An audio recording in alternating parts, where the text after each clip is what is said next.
can take a tour inside Qasr al-Waqt.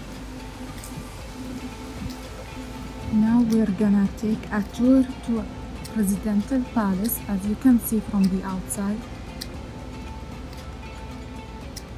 Look how huge it is. Now we are at Qasr al-Watan, which means the Presidential Palace, which have a very glamorous entrance, as you can see. You can see those huge doors, the emblem of the United Arab Emirates, the falcon and the flag. What an amazing entrance.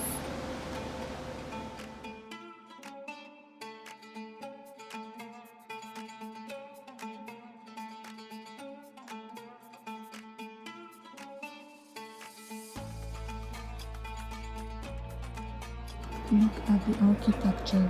It is all based on the Islamic architecture and features large open areas.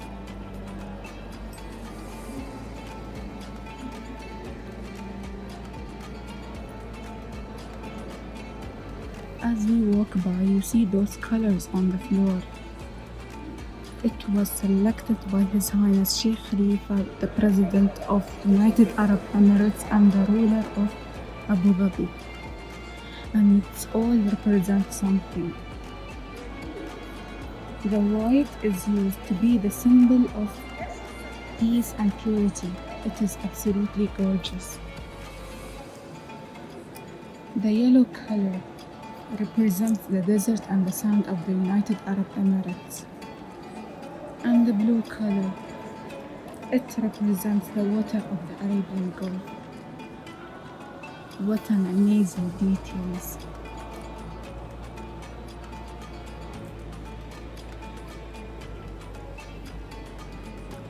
Here we are standing at the heart of the Presidential Palace, and to the dome up, it is 15 floors. Wow, it's huge. Now we are heading to a site called Al-Barza.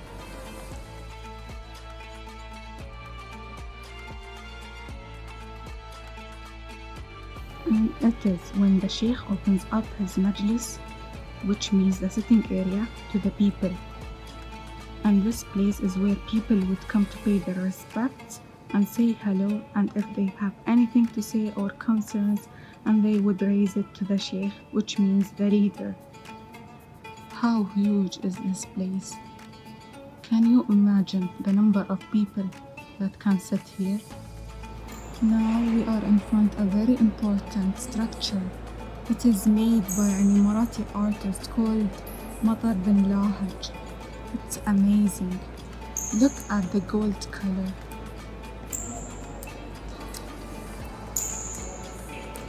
As you can see here, the power of words. His Highness Sheikh Zayed bin Sultan Al Nahyan said, "Wealth is not money and oil. Wealth lies in people, and it is worthless if not dedicated to serve the people." It is the meaning of the structure. Now we are at the Presidential Banquet.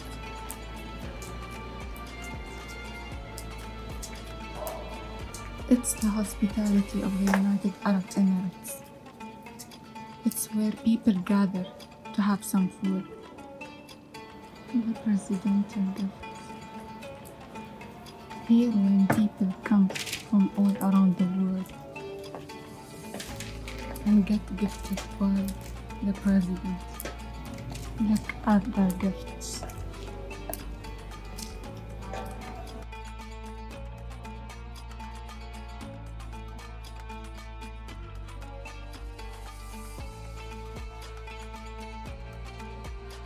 Those are the medals and coins, and the exchange of medals has been mark of friendship and respect for centuries.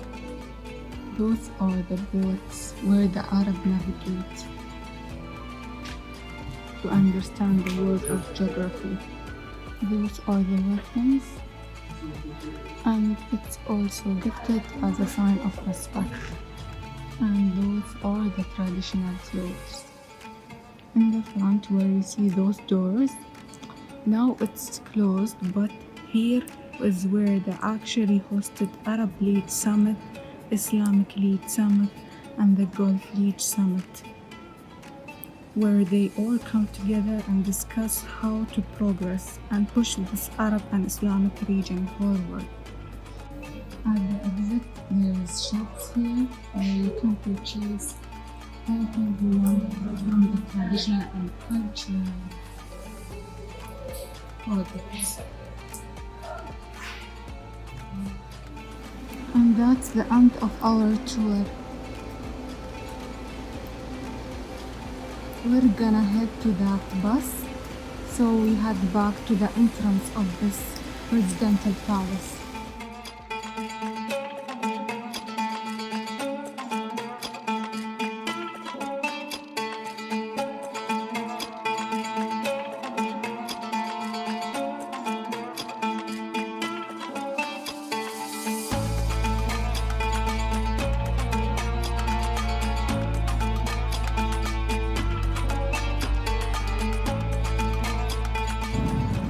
Welcome to Qasr al-Hisan, and the word Qasr means palace in the local language. Qasr al-Hisan is the earliest known stone structure and the birthplace of the city Abu Dhabi. It is built around the 1790s. This commanding structure overlooked the coastal trade routes and protected the growing settlement establishment on the island. A storyteller of Abu Dhabi history has been the residence and home of the royal family for generations. With over longer than 11 years of continuous conservation and restoration work, Qasr al-Hisan opened its gates and was converted into a museum, as you can see, in the 7th of December 2018 by the Department of Culture and Tourism. Tourists from all around the world are welcome to come and see the evolution and history behind the creation of Abu Dhabi.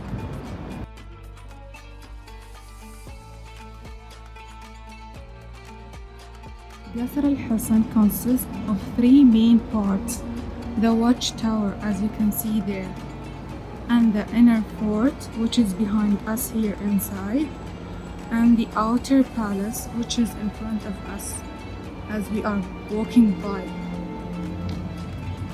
As you can see here clearly, the watchtower, which is a key element of the outside palace and can be found at 1,000 Emirati dirham cash. This is the outside palace. The outer palace. So the construction of this tower was essentially followed by the construction of the inner fort and the outer palace, which we shall look in the moment. As you can see there, those empty squares or empty spaces were formerly a police station and government headquarters.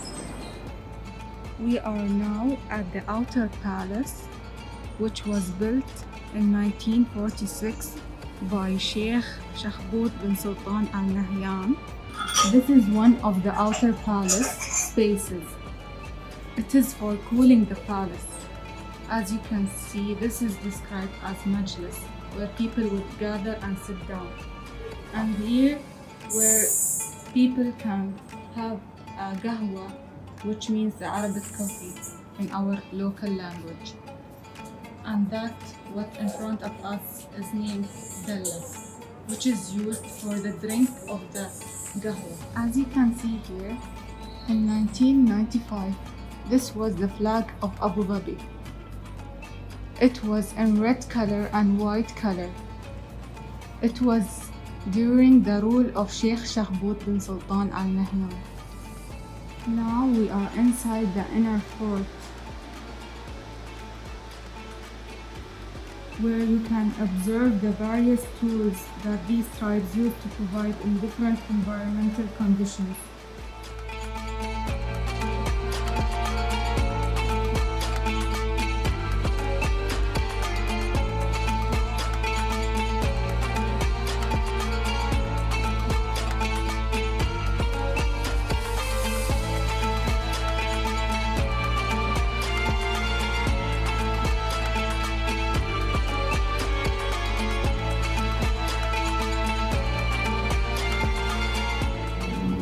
Now it's the end of our tour.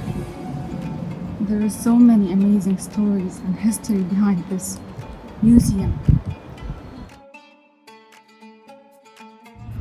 And now we are at an Emirati restaurant where they present traditional Emirati cuisine named as Golden Galamese Restaurant. And this is the tea which we serve here named as chahi. You can take your time and sit here, have some chat and enjoy this place which displays the culture and tradition of the United Arab Emirates.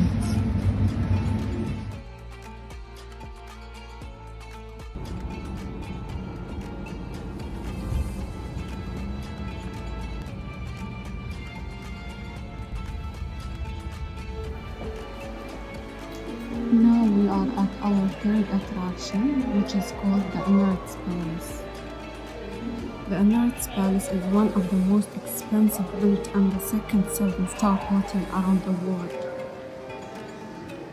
It was first opened in 2005 and the hotel is located at the heart of Abu Dhabi.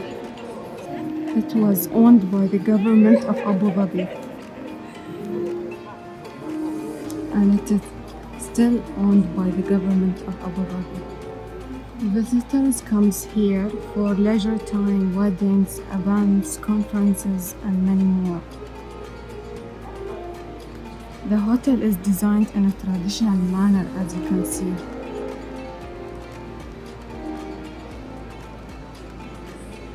It was designed by a British architect, John Elliott.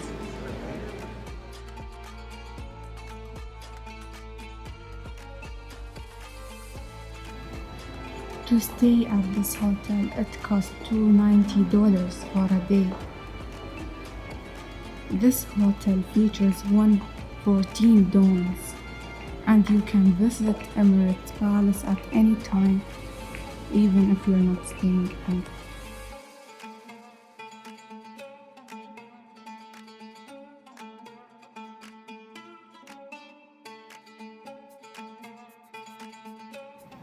The Hotel Emirates Palace includes so many facilities.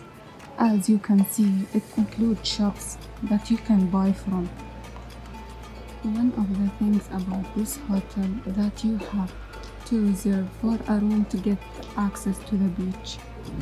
Now it's the end of our tour. I hope you enjoyed your time at Emirates Palace and got knowledge